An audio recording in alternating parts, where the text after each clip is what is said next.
Hey everyone, welcome to the Chanel Outlander fans.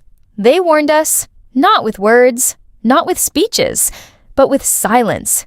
The kind of silence that only exists when a story already knows how it ends. Outlander did not build 8 seasons to give you a happy ending. It built 8 seasons to make you believe in one. And that is exactly what makes what happens next so devastating. Because Jamie Fraser was never meant to survive his own legend. He was only meant to outlast it long enough for you to love him completely. And now that you do, the story is finally ready to collect what it was always owed. There is a specific kind of ending that does not feel like an ending when it arrives. It feels like a continuation, like another chapter in a story that has learned to disguise its final pages as something familiar. Outlander Season 8 is that kind of ending. And Episode 10 is where the disguise finally falls away. From the very first episode of this final season, something was different. Not louder, not more dramatic, actually quieter. As if the show itself had exhaled and stopped pretending. The urgency that used to drive earlier seasons, the desperation to escape, to survive, to find each other across impossible distances, that urgency was replaced by something more unsettling: acceptance. And acceptance in a story like this is never a relief. It is a warning. Jamie Fraser has spent 8 seasons being the kind of man that history cannot ignore. Every era he has touched has been shaped by his presence. Every war that found him found someone who did not run, who did not negotiate with fate, who stood exactly where the story required him to stand, even when standing there cost him everything. And now, in the final chapter, history is asking him to stand one last time.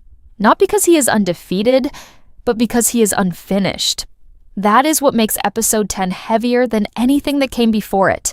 It is not the scale of what happens. It is the weight of what Jamie is carrying into it.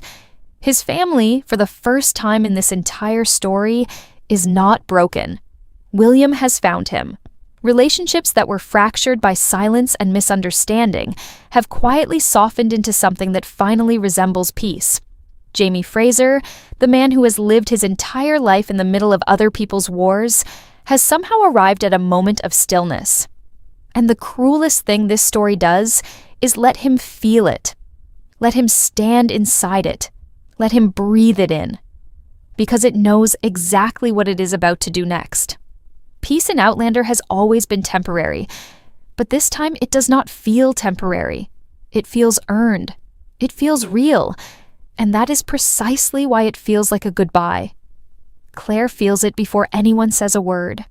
She has always been this way. Her connection to Jamie has never operated on the level of logic or language. It lives somewhere deeper, somewhere instinctive, in the part of her that learned long ago to read the world not through what is said, but through what is deliberately left unsaid. And what she is reading now, in his posture, in the way he pauses a half-second too long before answering, in the way his eyes stay on her face like he is memorizing something, is a truth that neither of them is ready to speak out loud. Something is coming, and it is not coming to negotiate. What separates this episode from every battle Outlander has shown before is not the danger. Danger has always been present in this world. What separates it is the absence of an alternative. In earlier seasons, there was always another path, another door, another moment where fate blinked and allowed escape. But Episode 10 closes every door